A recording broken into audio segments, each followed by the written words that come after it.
Достар, біліп сабақ қай сабақ? Ана тілі. Жаттау жаттадыңдар ма? Қандай жаттау? Үй тапсырмасына берген жаттау.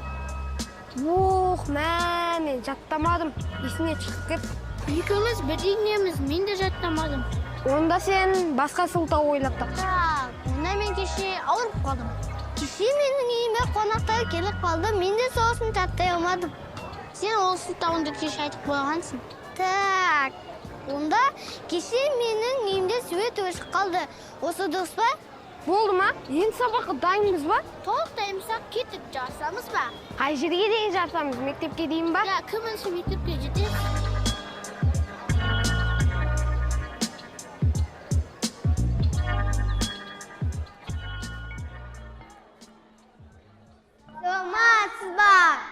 Саламатсыңдар ма?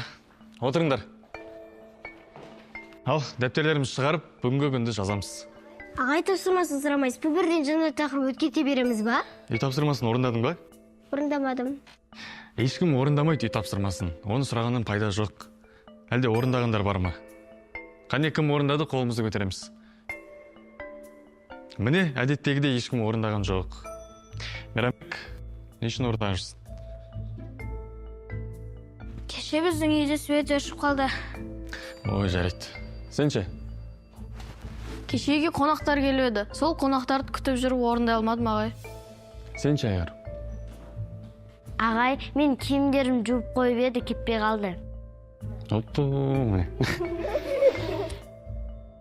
Үй тапсырмасын орындауға киімнің ешқандай қатысы жоқ. Сол үшін кеше сабаққа келмедім. Үйге қандай тапсырма берілгенін білмедім.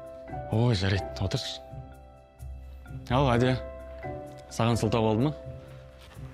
Менің қаламымның сиясы таусылып қапты, сол үшін орындай алмадым. Адия, үй тапсырмасын мен жазу берген жоқпын, жаттау бердім. Ой, жарайды. Сол сылтау ойлап, ертең сабаққа барғанда не айтсам болады деудің орнына, неге үй тапсырмасын орындамайсыңдар? Жарайды, бүгін жазыңдар.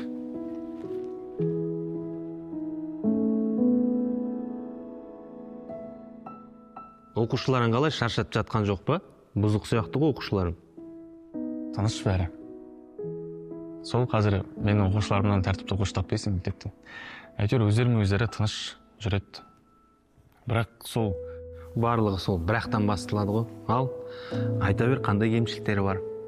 кемшілік дегенде енді әдеттегідей үй тапсырмасын орындамайды. Мектеп келсе я сабақ оқымайды.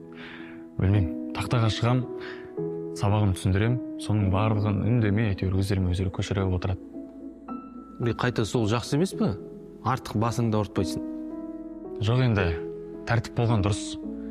Бірақ білімсіз болған дұрыс емес. Мен қалай айтсам болады, Сәкен? Әрбір оқушы негізі шамшырақ сияқты. Ал біз ұстаздар сол шамшырақты тұтатып, сол оқушылардың құлшынысын арттыруымыз керек. Басқа сыныпты білмеймін, бірақ сенің сыныбыңда тұтанбайтын сияқты ғой оқушыларың. Жоқ енді, сабақ оқымағанмен барлығы тәртіпті тәрбиелі балалар. Ермек, сенің сынынан әлі бірде-бір оқушы шықпаған. Бұлардың білімі тікелей саған байланысты оқушыларға емес. Қалай менде болады, Сәкен? Енді сонда бұған дейінгі менің барлық жұмысымды сен жоққа шығарғың келіп тұр ма? Ермек, дос жылатып айтады, осыны ұмытпа. Бірақ оқушылардың білімге деген құлшылысы бұл сізге байланысты. Сол білімін оқушылардың алдында жойып алмауға тырыс. Жоқ, Сәкен, мен дәлелдеймін саған. Менің қазір мектепте 2 сыныбым бар. Сол 2 сыныптың ішінен де мен үздік оқушыны шығарып саған дәлелдеймін. Кел бәстесейік. Кел.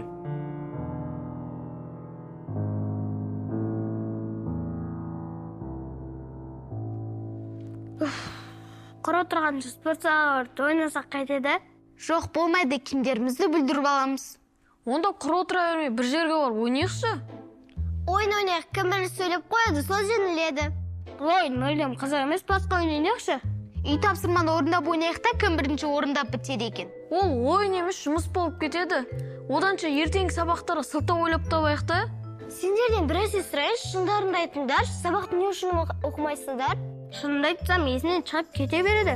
Үйге бара сала үй тапсырмасын орындаймын деймін де, үйге барған кезде есінен шығып кетеді. Ағай тапсырмасын бағаламайды, орындамасаң ұрыспайды, сол үшін орындамаймын. Мен сендердің барлықтарын орындамай келетіндеріңді білем, сол үшін өзім де орындамаймын. Егер өзің жалғыз орындап келсең, қызық емес болып қалады ғой. Сен ше, сен неге орындамайсың? Білмеймін, ұмытып кете берем. Олай болмайды қыздар, жігіттер. Сабақ оқу керек, тапсырманы орындау керек. Сәлеметсіздер. Саламатсыңдар ма? Неге бос отырмыз?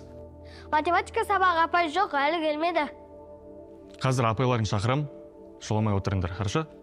Жарайды. Айтпақшы, мен бір нәрсе ескерте кетейін. Осы уақытқа дейін мен сендердің үй тапсырмаларыңды тексеріп, қадалаған жоқпын, иә?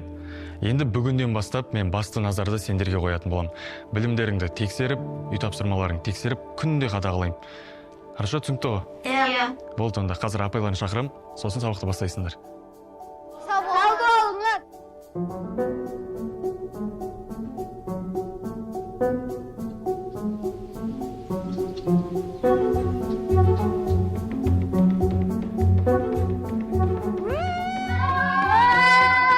Тыныш! Ой, ағай! Не болған мына жерге? Кім істеді мынаның бәрін? Абылай! Жоқ, Нұрдәулет. Жоқ, Байдыбек. Так, ештеңе білмеймін. Бол, тез-тез орындарына қойыңдар партаның бәрін. Бол. Айттым сендерге, ойнамай-ақ қою керек еді. Сендер бәрін шашып. Мен шашпай ойнайық дедім, сендер бәрін шашып. Сен болмасаң, мен болмасам, кім айтты оны? Мен білем кім екенін. Маған қалманда мен емес сенде ғой бастаған. Тыныш! Мен сендерге тез-тез жинаңдар дедім, бол. Ағай, мынау маған жала жауып жатыр. Не жала, Байдыбек, не жала? Ешқандай жала емес, ағай, біз жай ойнап жатырмыз. Мен де сендерге ойнауға уақыт бердім ба? Мен жина деп айттым. Бұл орындарына қойыңдар. Тез. Қазір мен келіп тексерем.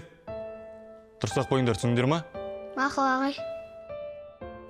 Сәлем супер көрермен. Енді біз Қазақстанның әр қаласында кино түсірудеміз. Және сол киноға сен де түсе аласың. Киноға түсу үшін ата-анаңыз мына WhatsApp-қа хабарласын. Біздің кинода кездескенше. Негізі далаға ойнай салу керек еді. Ешкім ұрыспайды, рахат. Мен далаға ойнайық дедім, сен ғой тыңдамаған. Қашан айттың? Мен мүлде естіген жоқпын. Далаға ойнайық дегенімді естіген болсам, мен саған бірден көнер едім. Мен де естіген жоқпын. Сен айтқан жоқсың далада ойнайық. Онда шынай айтқан шығам. Соны неге қатты айтпайсың? Міне қазір сен кесіріңнен мына сыныпты жинап жүрміз. Иә, бәрі сенің кесірің. Ой, тағы мен кесірім.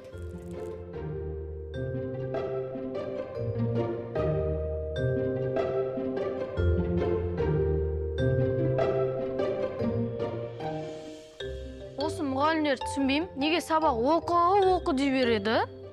Соны айтам, өмір сүру үшін білімнің қажеті болмайды. Неге олай дейсіңдер? Қажетті болады. Ешкім сабақ оқып білімді болмаса, заман бұлай дамымайтын еді. Кішкентай кезімізде білім аламыз, кейін сол білімді керекке жаратамыз. Мен мысалы футболшы болғым келеді. Футболшы болу үшін білімнің қажеті жоқ. Жай жылдам жүгіріп, топ деп алсам болғаны. Жоқ, білім керек. Футболшы болса, бірнеше тілде сөйлей алуың керек. Топтың қашеге ұшуын есептеу білуің керек. Бай болу үшін білімді болып тіл білудің қажеті жоқ. Мысалы, Эйнштейн, Стив Джобстар аса қатты білімді болмаған. Олар даже өздерінің университеттерінде бітірмеген.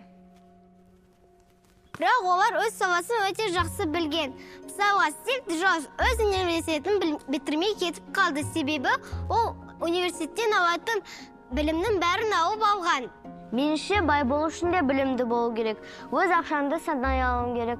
Қызметкерлеріне айлық таратуың керек. Жарайды, сендер ақылдысыңдар. Ал дияр екеуміз ешін білмейміз. Сол ғой, бір нәрсе болса, ол да ақылды болып шыға қаласыңдар. Біз ақылдымыз деп жатқанымыз жоқ. Жай өз білгенімізбен бөлісіп жатырмыз. Осыны айтыңдаршы, неге өздерің сабақ оқымайсыңдар, соны айтыңдаршы маған. Біздің бай болғымыз келмейді. Қарапайым ғұмыр кешкіміз келеді. Иә, көптің алды болма көз сүйеді, арты болма сөз сүйеді деген бар. Біз сол көппен бірге көрсек, бізге бәрі жетеді. Жоқ, сендер де білімді болуларың керек. Өйткені сендер болашақ анасыңдар. Ал ана бір қолмен бесікті, екінші қолмен әлемді тербете алатын жалғыз жаратылыс. Мә, мына бір параққа жазып алатын сөз болды. Тиктокта атадым мына.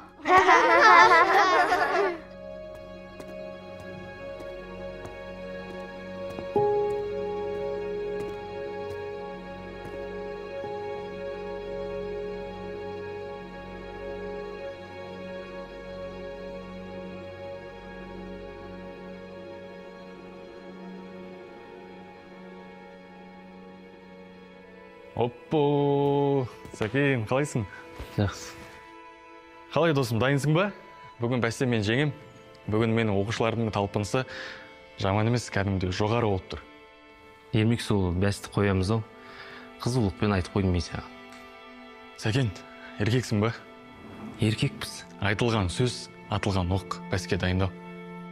Енді бұл жерде біз оқушылардың тапқырлығымен, болашағымен ойнап жатырмыз да, меніңше бұл дұрыс емес сияқты. Жоқ, Сәкен, біздің бәсіміз арқылы мектептің дәрежесі, оқушылардың деңгейі өседі. Оның қай жері жаман? Иә, оны түсініп тұрмын, бірақ әйтеуір осы бірақ деген сөзге тақалады барлығы. Ой, Сәкен, ол сөзді ұмытшы болды. Одан да бәске дайындал, бүгін ұтам сені. Екеуміздің бәсіміз басқаларға да тұлға болатын сияқты ғой. Сол, Сәкен, дайындал онда. Мен жүрдім, сабағым бар. Саяқын дайындай бер. Сәттілік.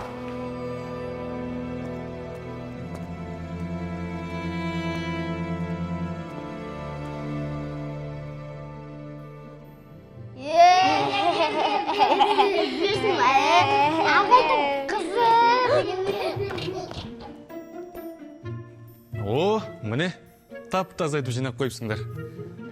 Жарайсыңдар. Ағай, сабақ өтпей қойсақ болмай ма? Мына жерде жинаймыз деп шаршап кеттік. Иә, үйімізде бұлай жинамаймыз, әбден шаршап кеттік. Көрдіңдер ма? Білдіру оңай, бұзу оңай. Ал оны қайтадан қалпына келтіру қиын. Сол үшін бүлдірместен бұрын ең алдымен ойлану керек. Ағай, сонда анау адамның сенімі секілді ғой, я, анам айтқан сенім деген ең нәзік құбылыс.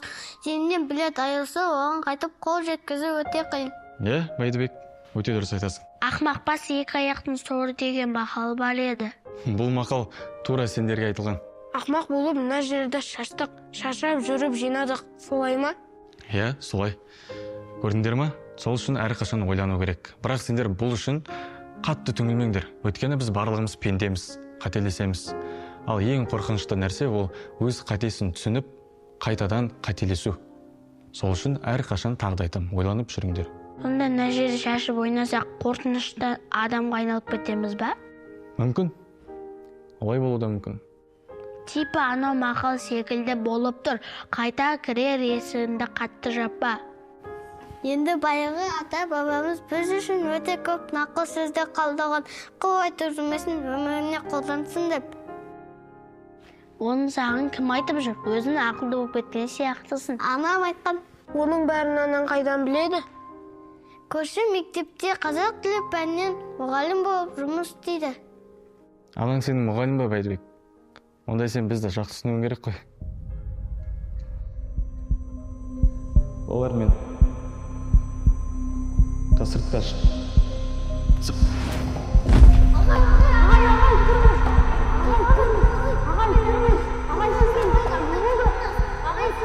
Ағай, бізге пранк істеп атқан жар, ағай, біз оған сенбейміз. Тыныс алып жатқан жоқ, баңда Үмітбек апай жақында.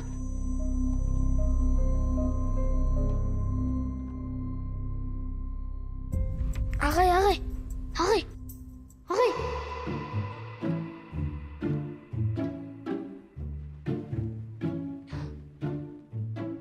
Алшы, Сонымен не істейміз? Барып ойнаймыз ба? ол сөз қашан айтады деп күтіп отырмыз. Зорға айттың ғой. Сен күтіп тұрмын деп айтпайсың ба? Бірден айтатын едім ғой, күтіп тұрғанды білмей қалдым. Ойындар сына бер, сендермен дебат ұйымдастырдық, қос сабақ оқиық. Дебат деген не? Оны қашан ұйымдастырып үлгергенсіңдер? Дебат деген екі пікірдегі өз пікірлерін ортаға салып дауласуы.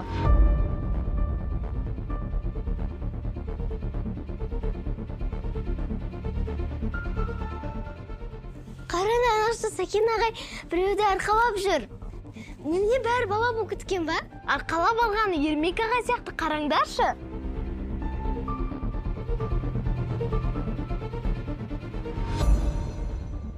Ермек ағай сияқты емес, Ермек ағайға бір нәрсе болған сияқты. Жүріңдер барып көрейік. Ермек ағайдың бізге көмегіміз керек болып қалар. Жүріңдер. Барудың қажеті жоқ. Онсыз да айналасында адам көп. Ауаны тарылтамыз. Сәл күтсек не болғанын өзіміз ақ білеміз. Ой, сон күтіп отырмыз ба? Барып көрейік. Жүріңдер. Жүрдік.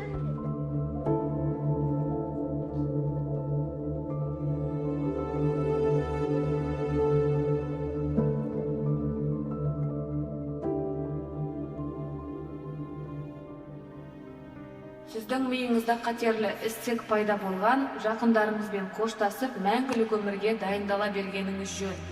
Бұл диагноздан тірі қалған адам миллионнан бір.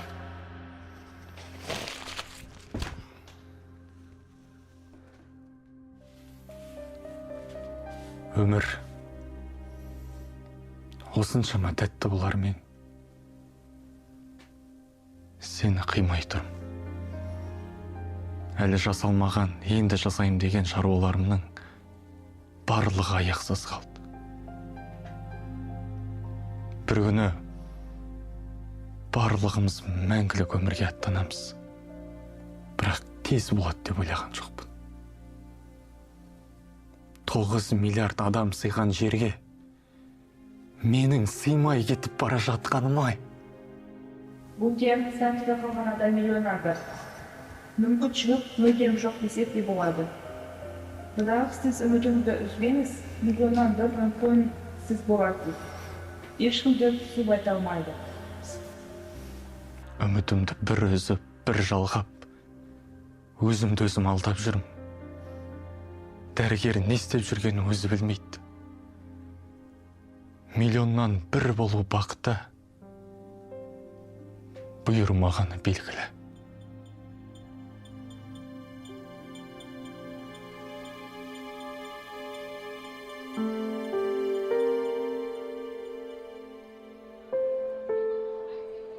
Ермек ағайды көрдің бе? Өткенде толып қалсын мектепке келген жоқ. Ағайды ауруханада жатқан жоқ, сол күні шығып кеткен деп естідім. Ауруханадан шықса мектепке келетін еді, бір апта өтті, әлі келген жоқ. Біздің кесірімізден ауырып қалмаған шығар, иә? Ағайдың ауырғанына біздің не қатысымыз бар? Енді біздің сыныпта талып қалды, соған ойлап жатырмын. Сол күні далада ойнайық деп айттым. Мен де далада ойнайық дедім, сендер тыңдамаған. Біріміз тыңдап, біріміз тыңдамағанымызда мүмкін емес. Демек ешкім айтқан жоқ. Жоқ, жай қуаласпен ойнасақ жарайды. Парталарда қиратып неміз бар еді. Ағай сол парталарға жүрегі ауырып қалды ма екен? Біз оның бәрін жинадық, таптаза еттік. Ағай онда не үшін ауырды? Біздің қатысымыз болмаса болды. Ағайдың үйіне барып жағдайын сұрасақ қалай болады? Біз үйін білмейміз ғой, қайдан табамыз? Ағайдың мекен жайын білетін адамдарды білемін, солардан сұрап көрейік. Жарайды. Ағайдың мектепке келмегеніне бір апта болды. Қайда жүр екен? Ауруханада шығар? Ауруханада емес, сол күні үйіне қайтты деп айтқан еді Сәкен ағай. Сәкен ағай Ермек ағайдың туысы ма? Жоқ, жай әріптесі. Не болып қалды? Жай Ермек ағай жайында бәрін біледі, соған сұрап жатырмын. Дұрыс, Сәкен аға бәрін біледі. Демек, біз Сәкен ағайдан сұрамыз керек. Не сұраймыз ол ағайдан? Ермек ағайдың жағдайы не болғанын бәрін сұраймыз. Одан бізге не пайда? Жай ғана сабақтарында оқыңдар дейді, болды.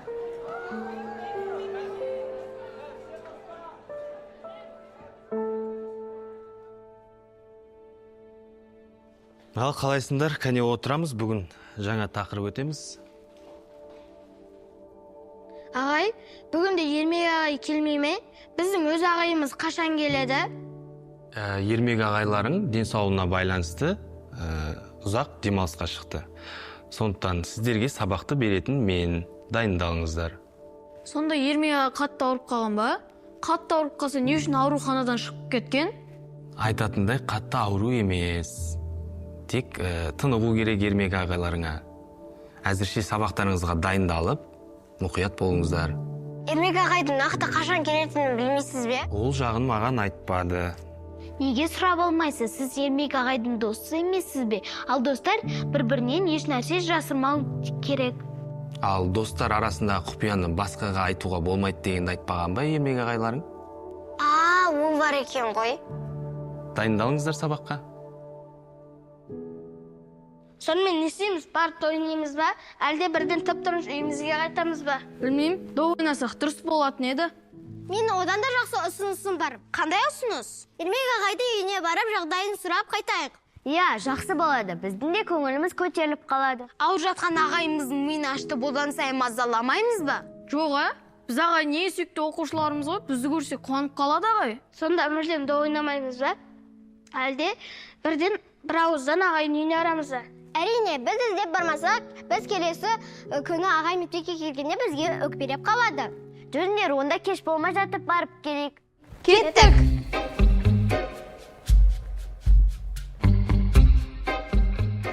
Оппа!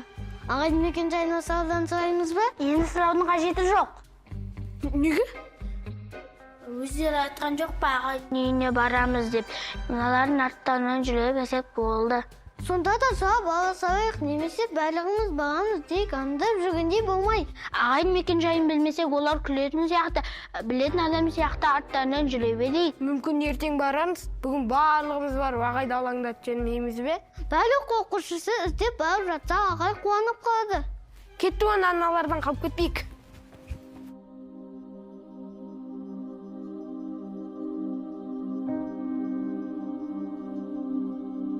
Встречайте, звезда и команда, которую... В смысле я, черт?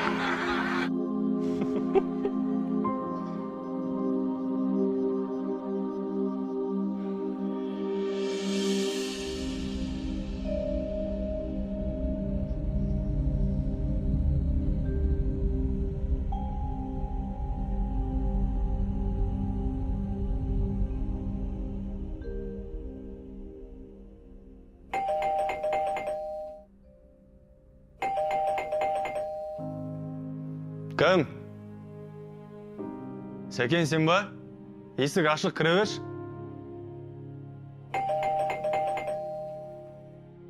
Ой, ойыны бітпеді осы Сәкеннің де.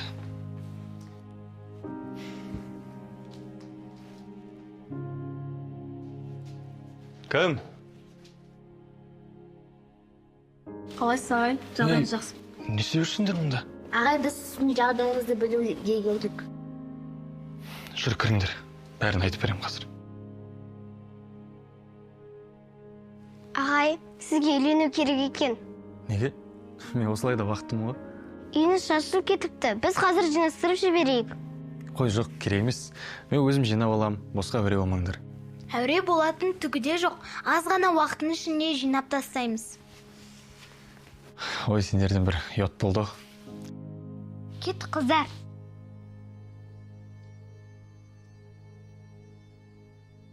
Ағай, қыздар, жинай берсін. Сіз әңгімеңізді айта беріңіз.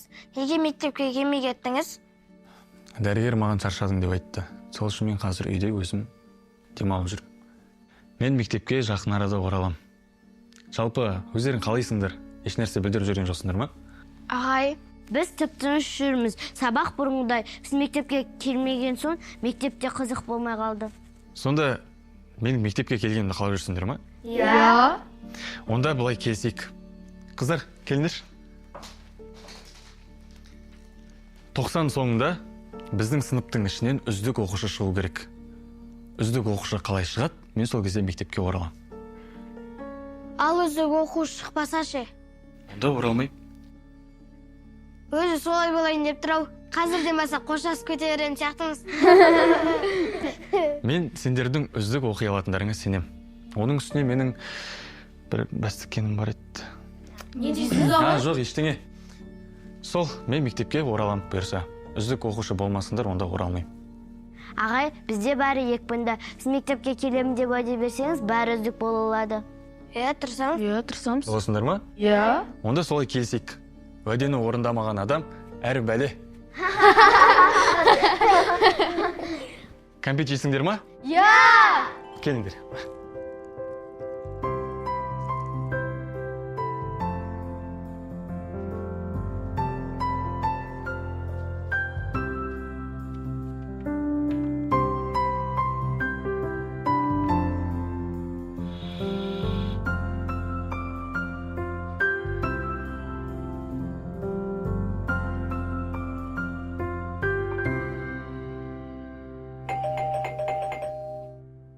Ай, баламсың деген. Заттарын ұмытып кетті ойдым осылар.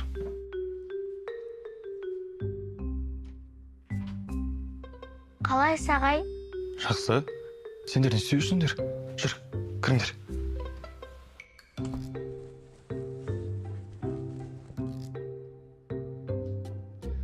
Ей, сендер мен мекен жайымды кімнен алдыңдар? Ағай, біздің білмейтініміздің бәрі жердің астында.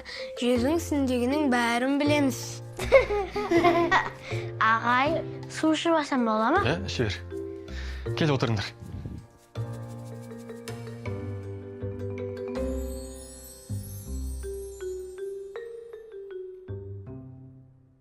Ағай, мектепке қашан келесіз? Өткен жолы не үшін талып қалдыңыз? Өткен жолы сендер сыныпты шаштыңдар. Сол менің жүрегіме қатты тиіп кетті. Мен сол үшін келген жоқпын. Шын ба, ағай? Біз үшін бе? Иә, мен сендерге қашан өтірік айттым. Енді мектепке қорықпай келе беріңіз. Біз қуаспақты далада ойнайтын болғанбыз. Онда жақсы ғой. Мектепке барып қайтамын да. Мен сендерге бір нәрсе айтайын. Бұзақылық жақсылыққа апармайды. Сол естеріңде болсын.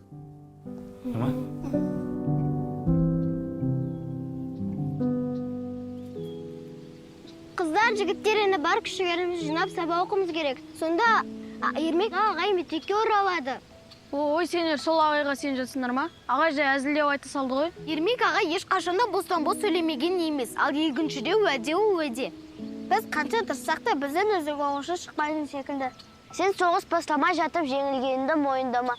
Ең болмағанда тырысып көрейік. Ермек ағайды мектепке оралғанын қаласақ, үздік болуымыз керек. Біз тырыспай жүрміз, егер біз үздік оқушы бола аламыз. Ертең бәрін үй тапсырманы орындап келіңдер. Жарайды. Кеттік.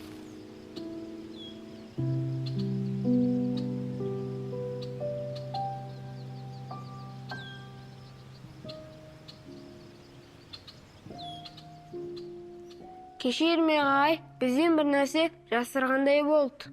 Соны айтам, шаршаған адам есінен танып қалмайды. Жай бізді алдай салған секілді. Бірақ бізге не үшін өтірік айтады, біз ағайға қастық тілемейміз. Тек жазылғанын қалаймыз. Байдыбек, телефон өзіне беріп тұр жа. Я, өзінде. Мә? Не істеп жатырсың? Кешен ол қағазды ағайдың үйінен тауып алдық. Ағайдың диагнозы сияқты интернеттен қарап көрейік. Не дейді? Қандай ауру екен? Түсінбедім, көп жазу шығып кетті. Берші мен оқиын. Мә, бұл қателі ісік екен. Ол зиян ба? Қатты ауыртады ма екен? Сүйек кезесенің ауы, сондықтан немі де әлі табылмаған. Енді ағай жазылмай ма? Мұнда солай жазылған, бірақ интернетке сене берудің қажеті жоқ. Сонда кімге сенеміз? Менің әкем дәрігер. Әкемнің айтуы бойынша кез келген ауруды жеңетін бір дәрі бар. Ол қандай дәрі? Тезірек айтса, ағайға сатып алып берейік. Ол дәрі сатылмайды. Ол дәрі өмірге деген құштарлығы жазылған. Осы екеуі болған болса, кез келген адам жазылып шығады дейді. Бұл онда емо екен. Арға барамыз, өмірге деген құштарлығын оятамыз, сенімін күшейтеміз. Солай ағай жазылып кетеді. Бір оңай істегіл айта салым ғой. Оңай болса дәрігерлерді сөйтетін еді. Мәселені қиын көрсең қиын болады, оңай көрсең оңай болады. Сондықтан мәселені қиындатудың түк те қажеті жоқ. Онда сабақтан соң ағайдың үйіне жиналайық. Жарайды.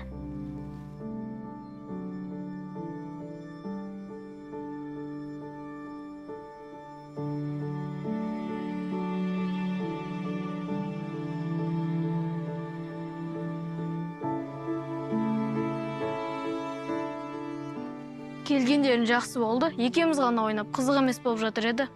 Осы сендердікі не бітпейтін ойын, ұлдар? Енді сабақ аяқталды. Ойнамағаннан басқа не істейміз? Біз үй тапсырманы орындауымыз керек. Біз кешегі уәдені ұмытып кетіңдер ме? Біз үздік болуымыз керек. Енді дұрыс емес пе? Сабақ аяқталды ғой. Бүгін болған сабақтың тапсырмасын орындап тастайық, жүріңдер. Ертеңгі сабақтарды да орындап тастау керек. Болыңдар енді. Сонда мүлдем доп ойнамаймыз ба? Бәрін орындап біткен соң ғана ойнаймыз. Ой, ол орындап болам дегенше кеш болып кетеді ғой. Одан да үйге барып орындай салайық та. Жоқ, болмайды. Жүріңдер, бәріміз бірге орындауымыз керек.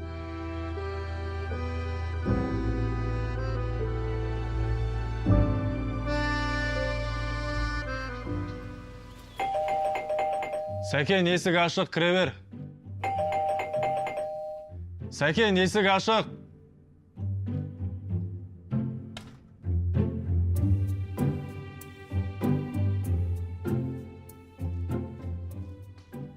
Ағай, мынау не жатсыз?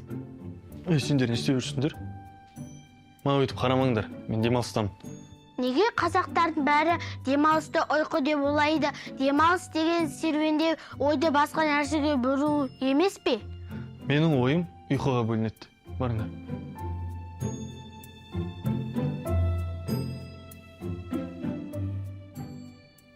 Ағай, тұрыңыз. Біз сізге жазылатын дәрі ойлап таптық. Сендер менің ауыратынымды білмейсіңдер. Қайдан дәрі аласыңдар? Ол кез келген ауруға шипа дәрі. Ол дәрінің атауы шексіз сенім деп аталады. Сонда мен не нәрсеге шексіз сенуім керек? Өмірге, бақытқа, уақытқа, сонда кез келген ауруға айығуға болады. Енді айтсаңдаршы, не істеуім керек? Өмірге деген құлшынысты арттыру үшін ең бірінші жаттығу жасау керек. Тұрыңыз, бізбен бірге жасаңыз. Жоқ, мен жаттығу жасамаймын. Тұрыңыз енді, жалқауланбаңыз. Сендер сонда менімен жаттығу жасайсыңдар ма? Иә, біз де жаттығамыз. Жарайды онда, сендер жасасаңдар, мен де жасаймын.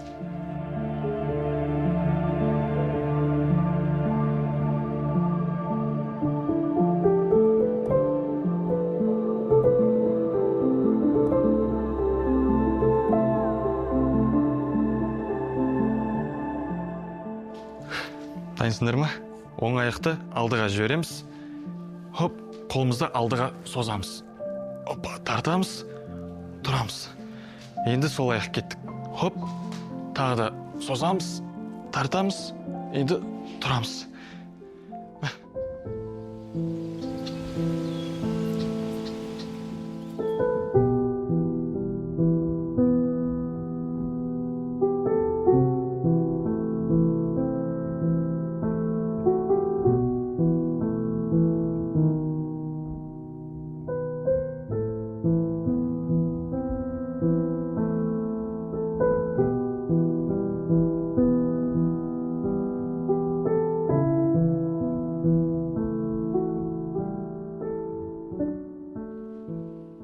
Мейрамбек, калькуляторсыз шығарса есепті, өзің шығар. Туыз, неге өмірді қиындатып баста ортамыз? Тез шығараның калькулятор түрі емес пе? Тез шығарып, бес ала салсақ қайтеді? Жоқ, олай болмайды. Біз қазір жаспыз. Миымызға ауыр күш түспесек, кейін өскен кезде бізге ол өте қатты қиын болып кетеді. Біз үздік болуға келістік, бірақ өтірік үздік болуға емес. Біз шынайы үздік болуымыз керек. Шынайы үздік боламыза, өтірік үздік боламыза, оны кім біліп жатыр? Тезірек үздік болып ағайды мектепке қайтарып алсақ болды емес пе? Жоқ, олай болмайды. Өтіріктің құйрығы бірақ тұтам. Бәрібір білініп қалады. Ой, жарайды, қолданбаймын. Онда сендер маған көмектесесіңдер. Әкелші бері, қай есеп шығарамай жатсын? Бір-бірімізге көмектесуге болса, оның калькуляторда не айырмашылығы бар сонда? Біз сендерге көмектеспейміз. Жай шығару жолын, амалын көрсетеміз. Есепті шығарып беру мен есепті шығару жолын көрсету екеуі екі түрлі нәрсе емес пе? Балық берме, қармақ бер деп бекерден бекер айтпаған. Жарайды.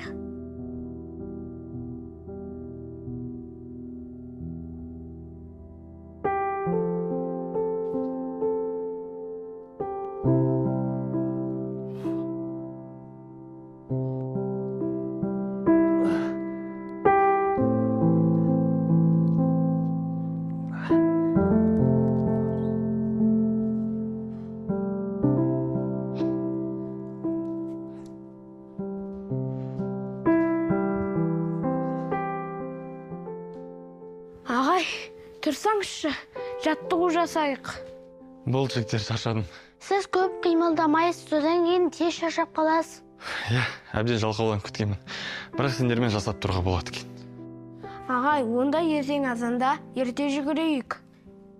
Ерте тұра аласыңдар ма? Біздің үйіміз алыс емес, бірге жүгіреміз. Сонда сіз тез шаршамайтын боласыз.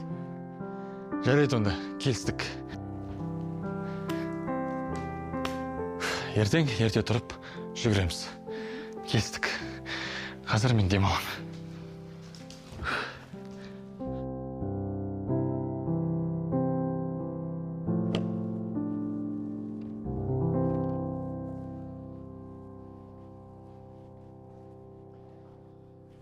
Отырамыз. Ал дәптерлеріңізді ашыңыздар, кешегі тақырыптан шығара алмаған есепті бүгін шығарамыз. Біз оның бәрін шығарып тастағанбыз. Иә, үй жұмысында шығарып келдік. Бүгін жаңа тақырып өтпесек, бұл тақырыпта шығаратын есеп қалған жоқ. Кәне, дәптерлерің беріңдерші тексерейін. Мына барлықтарыңыз дәптерлеріңіз ба?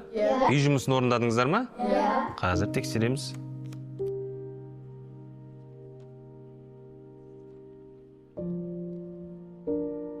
Дұрыс емес. Мына жерде қате. Дұрыс. Дұрыс емес. Бәрін дұрыс шығарған сияқты едік. Тағы қате шықты ма? Еш нәрсе етпейді. Қазір сол қателеріңізді осы сыныпта барлығымыз бірге шығарамыз. Ағай, бізге 5 қоясыз ба? Бұл талпынысың үшін 1 емес 2 5 бірдей қоям. Ағай, енді біз күнде үй тапсырмасын орындап келетін боламыз. Кеше бірге есеп шығарған едік, дем арасына бүкіл есеп шығарып тастадық. Я, тезірек қатемен жұмыс жасайықшы. Ермек, бәсті жеңемін деп талпынып еді. Осы екен ғой. Жақсы, қатемен жұмыс. Дәптерлеріңізді ашыңыздар.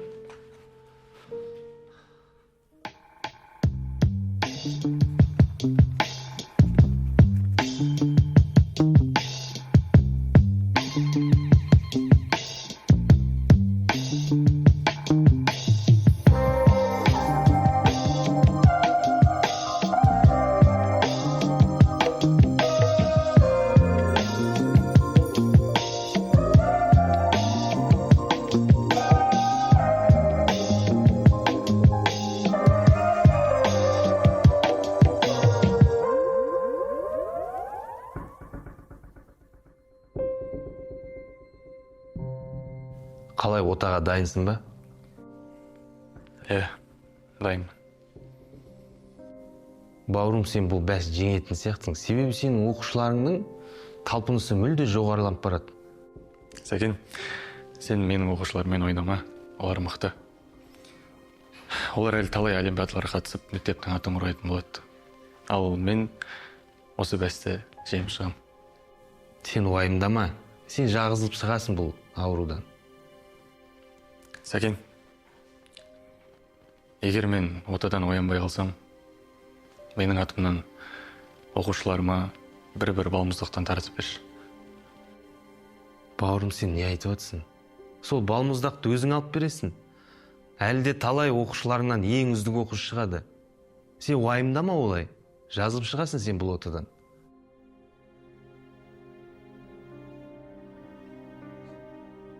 Ал дайынсыз ба? Дайын.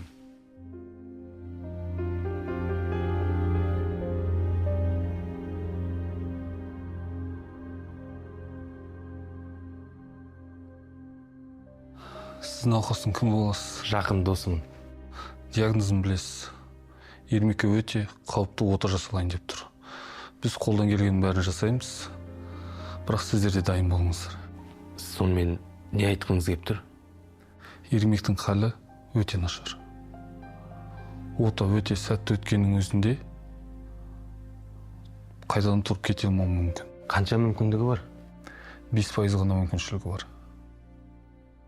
Дәрігер, мен сіздердің отаны жақсы жасауға сенімдімін. Және де менің досым сол 5%-ға да шыдап береді. Жақсы.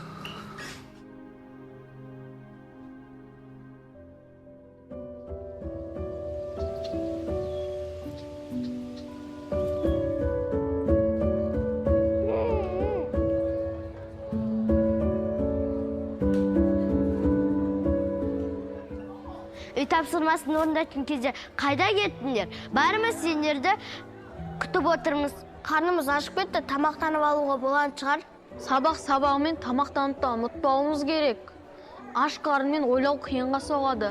Осыншама уақыт тамақтанасыңдар ма? Ертерек ішіп жеп алмайсыңдар ма? Қоя берші, аста асықпау үшін керек. Я тамақтанып алайын. Дина, бәріміз осында отырсақ, үй тапсырмасын кім орындайды? Тамақтанып болған соң бәрін орындап тастаймыз. Онда тез-тез тамақтанайық. Асыққан шайтанышы, асыға бермей, бәрін үлгереміз.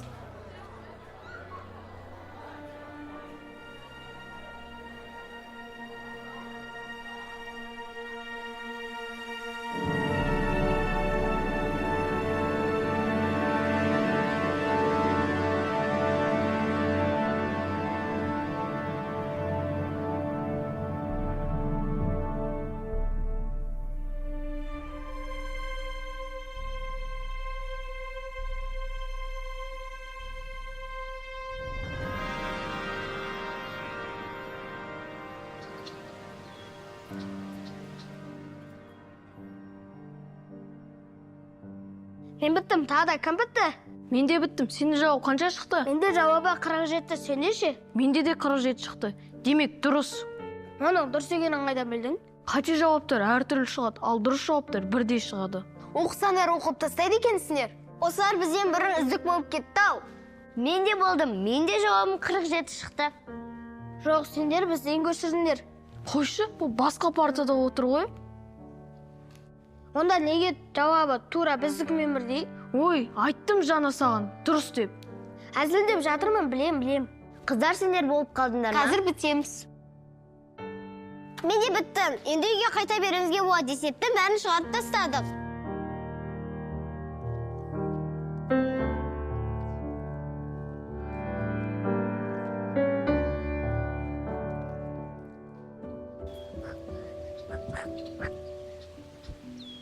Ағай бүгін тағы келмеді. Бірақ жүгіріп шашақ болды ба? Мүмкін үйіне болып көңіз. Кеше барып көргенбіз, үйінде ешкім жоқ. Кеттік, жүгіре берейік, мүмкін келіп қалатын шығар. Сонда да ағайдың үйіне билет бағып қоя салайық. Жарайды, барамыз, кеттік.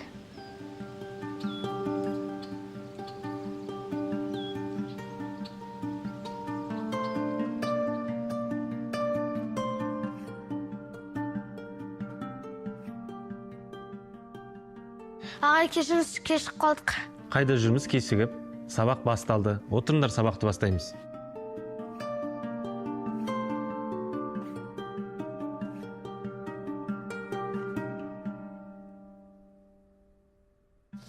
Так, оқушылар, бұл 90-да аяқталды. Біздің сыныптан 5 оқушымыз үздіктер қатарына ілігіп отыр. Жарайсыңдар. Біз енді үздік оқушымыз ба? Айттым ғой, біз біріксек бәрін жасай аламыз. Біз уәдемізде тұрдық, біздің қолымыздан келді. Уәде демекші, мен де сіздерге деген бір орындалмаған уәдем бар еді. Сіздердің үздік оқушы атанған үшін менің сіздерге деген сыйлықтарым бар. Қандай сыйлық? Көресіз қазір. Ала ғой. Жарайсың. Ала ғой. Жарайсың. Ала ғой. Осылай үздік оқуыңдар. Үздік аяқтаңдар мектеп. Үлкен рахмет. Бірақ Ермек ағайдың қашан келетінін білмейсіз ағай. Енді Ермек ағайларың қалай айтсам екен, қасып балалар.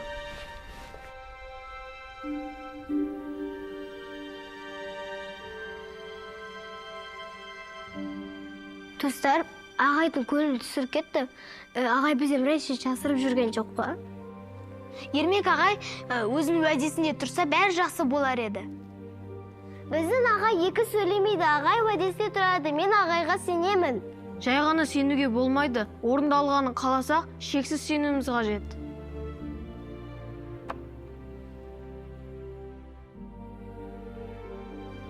Тынышталамыз оқушылар. Сіздерге жаңалығым бар. Қысқаша айтқанда. Нұрдәулет, Әбілқайыр, Бидахмет, келіңдерші бері.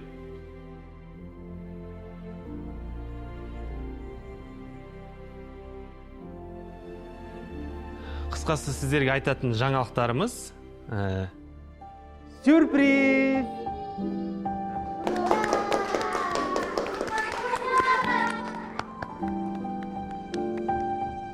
Кәмпит жесіңдер ма? Келіңдер.